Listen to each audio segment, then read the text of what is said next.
जय श्री हरि।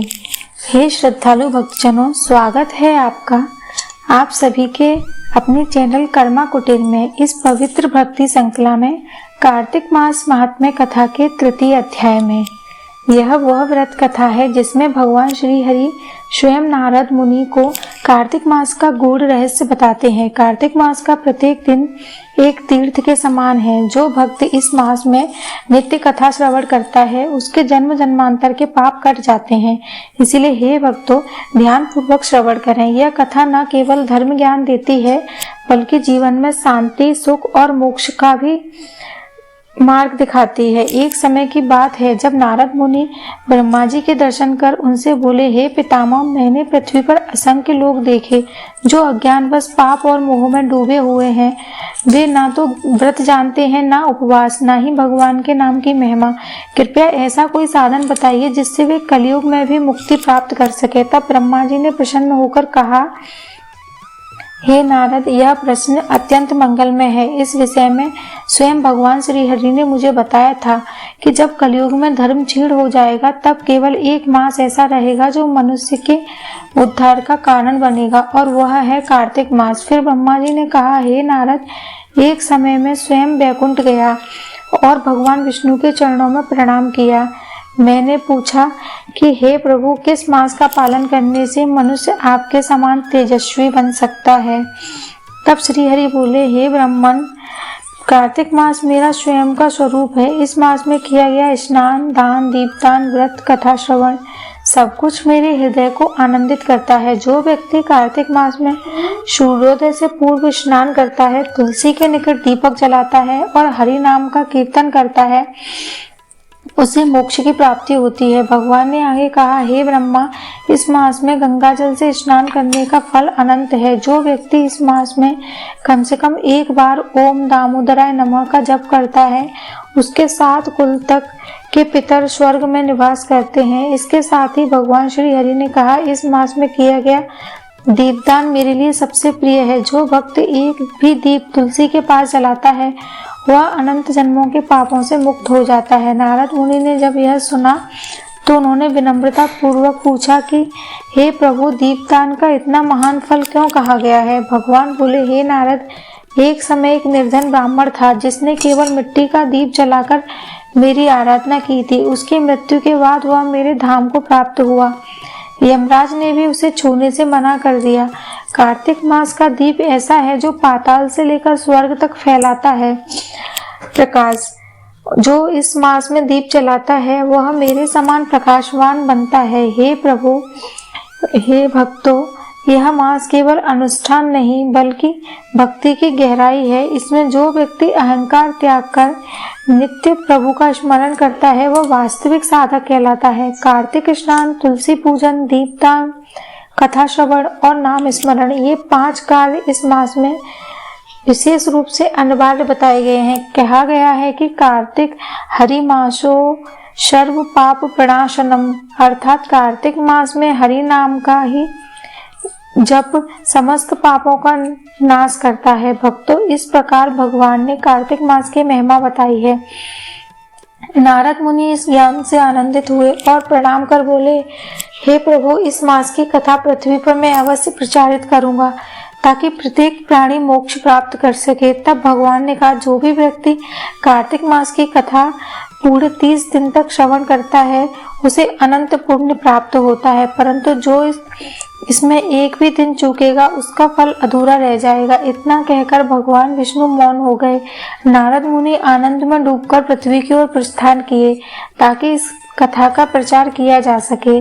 नारद मुनि भगवान विष्णु के वचनों से हृदय में धारण कर पृथ्वी लोक पर उतर आए। उन्होंने देखा कि कलयुग के प्रभाव से मनुष्य के हृदय कठोर हो चुके हैं। लोग भक्ति से विमुख होकर केवल सांसारिक सुखों में लिप्त हैं।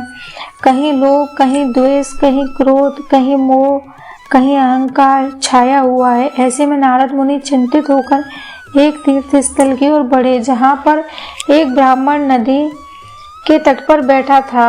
उसका शरीर दुर्बल था। वहाँ मुख पर रेखाएं थीं परंतु आंखों में भक्त की ज्योति थी।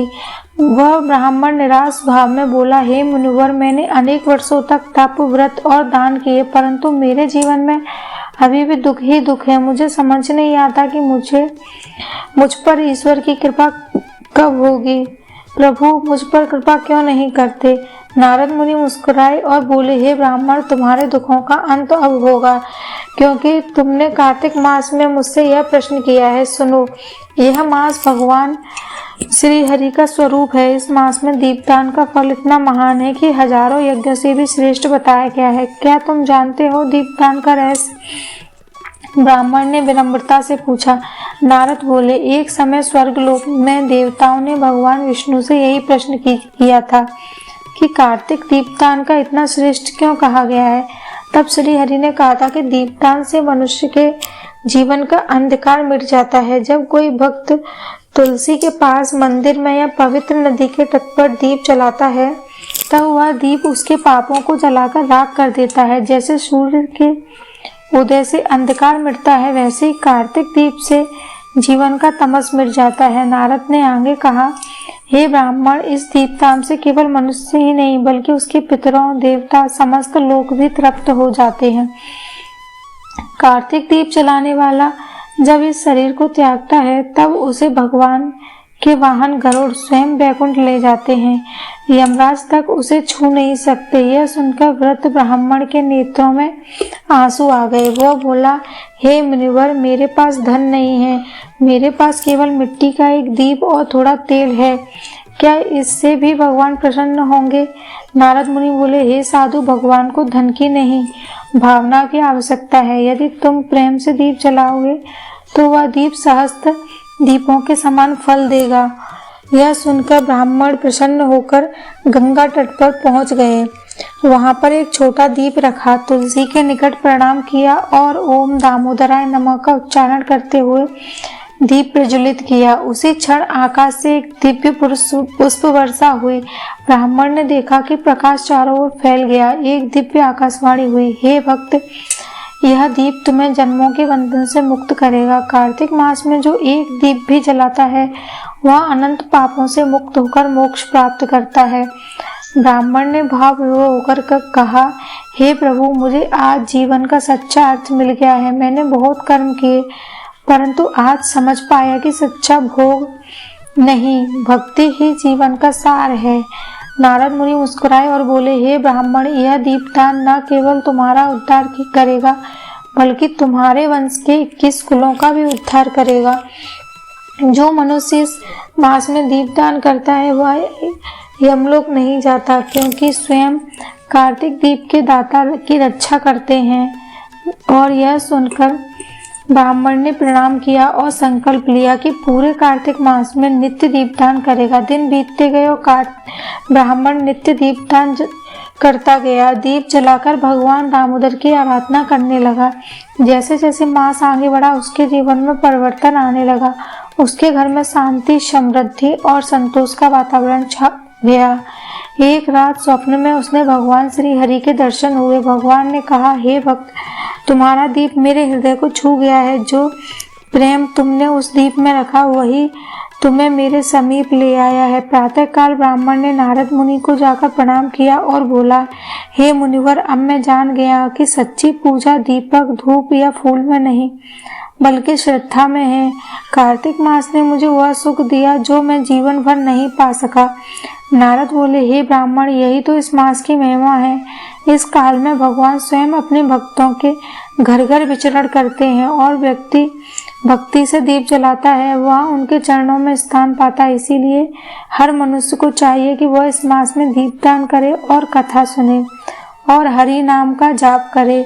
भक्तों, इस प्रकार नारद मुनि ने उस वृद्ध ब्राह्मण को कार्तिक दीपदान का रहस्य बताया।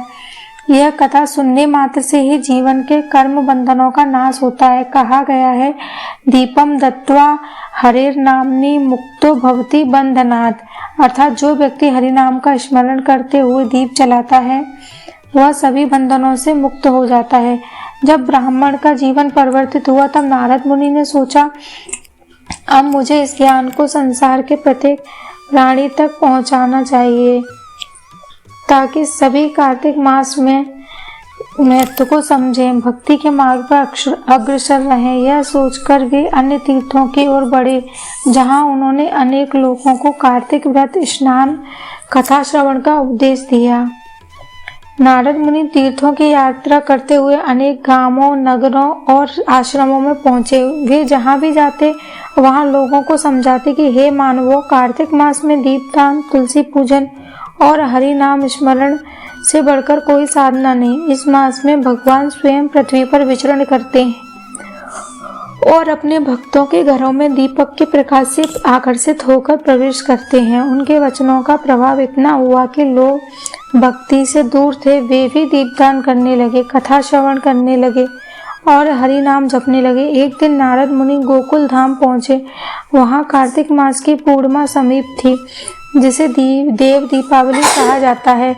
संपूर्ण गोलोक दीपों से जगमगा रहा था। गंगा या यमुना के तटों पर दीपों की पंक्तियां बह रही थी। नारद मुनि ने देखा कि सभी गोप गोपिकाएं, बालक, वृद्ध, स्त्री, पुरुष एक साथ मिलकर भगवान दामोदर की आराधना कर रहे हैं। यह दृश्य स्वर्ग से भी सुंदर था। हृदय में भक्ति का ऐसा प्रभाव था कि स्वयं देवगण आकाश से पुष्प वर्षा करने लगे। तभी आकाश में एक दिव्य प्रकाश प्रकट हुआ। भगवान श्री हरि का नील मेघ के समान देह, पीतांबर वस्त्र, 4 भुजाएं और कमल समान नेत्र। उनके हाथ में शंख, चक्र, गदा और पद्म थे। भगवान के साथ लक्ष्मी जी भी थी। समस्त भक्तों ने नम्रता से प्रणाम किया। भगवान ने कहा, हे नारद, मेरे भक्तगण, तुम सब धन्य हो जिन्होंने कार्तिक मास में दीपदान और कथा श्रवण का अनुष्ठान किया। जो इस मास में श्रद्धा से दीप जलाता है वह मेरे धाम में अनंत काल तक वास करता है। जो कथा सुनता है वह मेरे सामुज्य का अधिकारी बनता है। भगवान ने आगे कहा, जो मनुष्य इस पवित्र मास में 30 दिन मेरे नाम का कीर्तन करता है वह जीवन भर के पापों से मुक्त होता है। परंतु जो बीच में एक भी दिन कथा या दीपदान से वंचित रह जाता है उसका पुण्य अधूरा रह जाता है, क्योंकि कार्तिक मास निरंतर साधना का प्रतीक है। फिर भगवान ने आशीर्वाद देते हुए कहा, हे भक्तों, मैं प्रतिज्ञा करता हूँ, जो इस मास में मेरे नाम का स्मरण करता है उसका जीवन अंधकार से उजाला बन जाएगा। उसके घर में सदैव सुख, समृद्धि और शांति रहेगी। जब लक्ष्मी जी ने कहा, हे प्रभु, जो व्यक्ति कार्तिक मास में आपके नाम का दीप जलाता है क्या उसे धन और वैभव की भी प्राप्ति होगी? भगवान मुस्कुराए और बोले, हे देवी, जिसने एक बार भी तुलसी के समक्ष दीप प्रज्वलित किया उसके जीवन में दरिद्रता सदा के लिए समाप्त हो जाती है। धन लक्ष्मी स्वयं उसके घर पर आती हैं, किंतु वह धन केवल लोभ नहीं, धर्म और सेवा में उपयोग करने योग्य होता है। जो दामोदर कथा सुनता है उसके घर में लक्ष्मी स्थायी रूप से निवास करती है।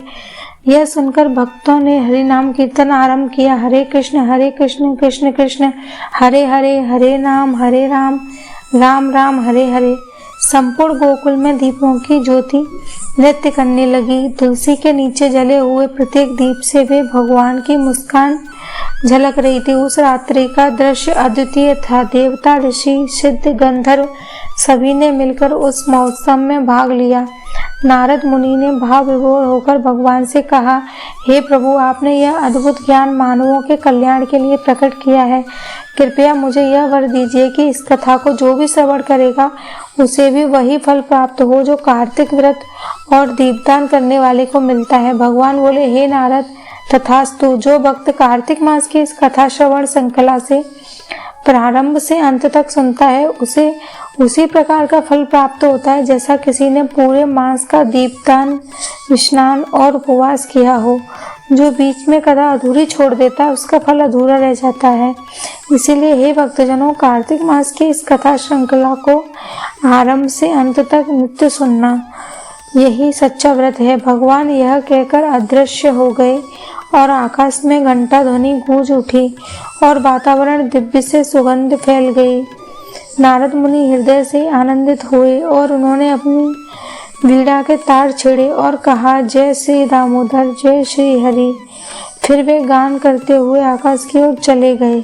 इस प्रकार कार्तिक मास महत्व के 3 अध्याय की कथा पूर्ण हुई। यह कथा केवल सुनने के लिए नहीं बल्कि जीवन में अपनाने के लिए है। जो व्यक्ति कार्तिक मास के इन 30 दिनों तक नित्य हरिनाम जपता है, दीपदान करता है, कथा श्रवण करता है उसके जीवन की सभी बाधाएं दूर होती हैं। कहा गया है, कार्तिक समुन्य ज्ञान हरिर ददाति मानुषः पापम पातकजम सर्व दीपना दानम विनाशयेत। भगवान स्वयं कार्तिक मास में भक्तों के घर आते हैं और दीपदान करने वालों के सभी पाप नष्ट करते हैं।